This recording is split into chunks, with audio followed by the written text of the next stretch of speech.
Siti Hayun tak ada. Siti Hayun hilang. Siti Hayun tak ada. Siti Hayun tak ada lah. Tinggal Siti Hayun saja. Siti biar.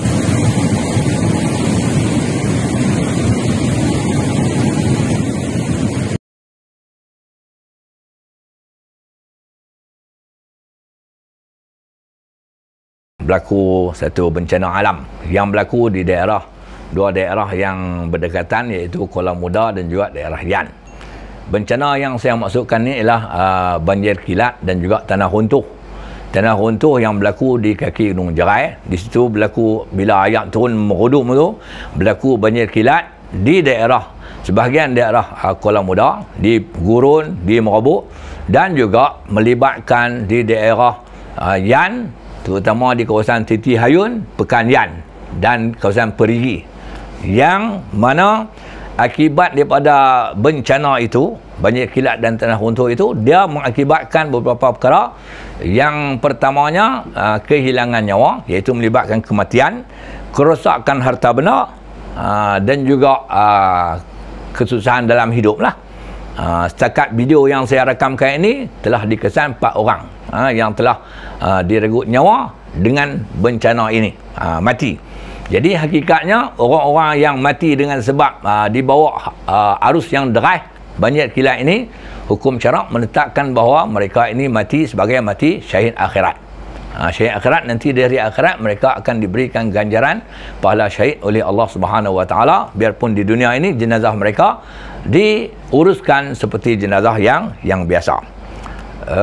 Hakikat daripada bencana alam yang berlaku di daerah Yan dan di kaki Gunung Jerai ni, yang pertama kita katakan dia adalah bencana alam, dan yang keduanya dia adalah musibah.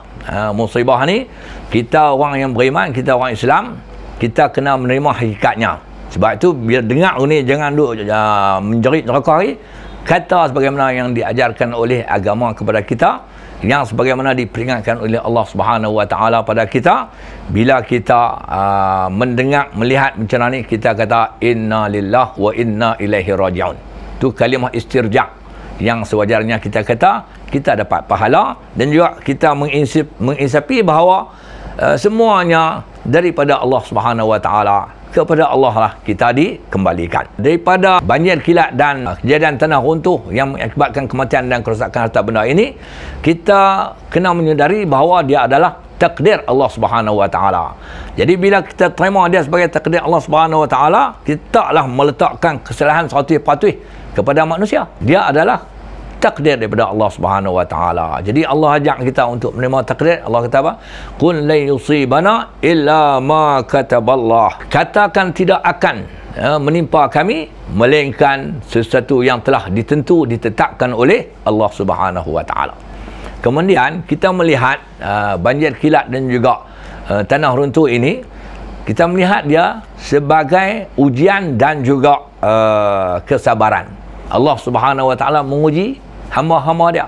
وَلَنَبْلُوَنَّكُمْ بِشَيْءٍ مِنَ الْخَوْفِ وَالْجُوعِ وَنَقْصٍ مِنَ الْأَمْوَالِ وَالْأَنْفُسِ وَالثَّمَرَاتِ وَبَشِّرِ الصَّابِرِينَ.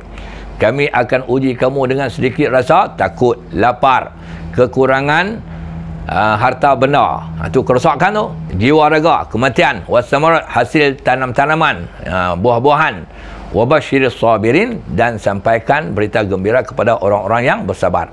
Jadi musibah ini menuntut kita, yang pertama, kalau orang yang mengalaminya, dia sedang diuji oleh Allah Subhanahu Wa Taala dan dia kena bersabar. Natijah di sebalik kesabaran tu, nanti Allah Ta'ala akan tunjukkan satu kegembiraan padanya. Bila sampai masa, tak sampai masa, tak tahu lagi. Kemudian orang-orang yang mermahati, orang yang melihat, orang yang mendengar berita yang menimpa sahabat-sahabat kita ataupun saudara-saudara kita ataupun manusia, pada masa itu dalam diri kita kena ada perasaan simpati, kena ada perasaan belas kasihan. Itu sifat orang yang beriman.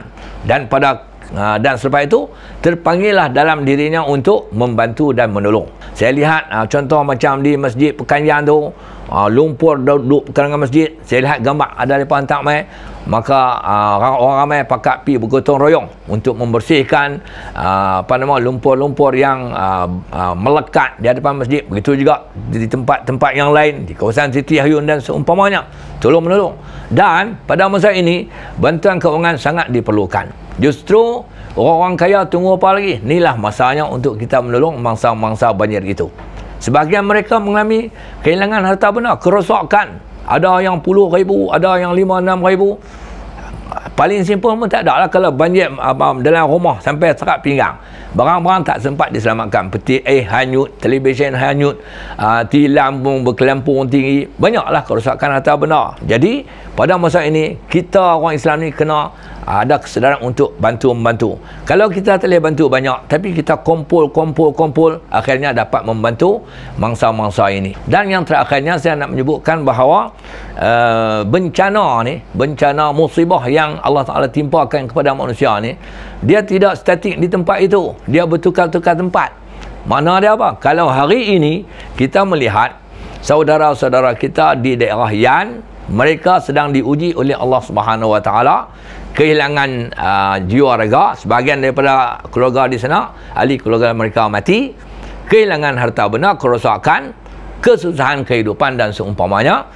Tidak mustahil satu hari di tempat lain pula bala tu ataupun ujian tu Allah Ta'ala pindah pergi daerah Kubang Pasu ke, pindah pergi di Mersing Johor ke, pindah pergi ke Kuala Terengganu ke. Sebab ini adalah ketentuan dan kuasa Allah Subhanahu Wa Ta'ala. Maka kita kena mengambil iktibar. Makna dia apa? Makna kalau hari ini saudara kita di sana kena, kita simpati, kita tolong, tidak mustahil satu hari kita pula yang kena. Maka orang lain pula akan simpati dan tolong kita.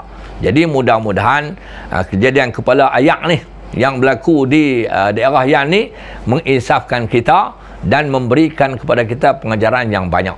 Iaitu yang pertama, kita melihat dia sebagai takdir daripada Allah Subhanahu Wa Ta'ala, dan yang keduanya kita terpanggil hati untuk menolong, membantu saudara-saudara kita yang ditimpa musibah ini. Wallahu a'lam.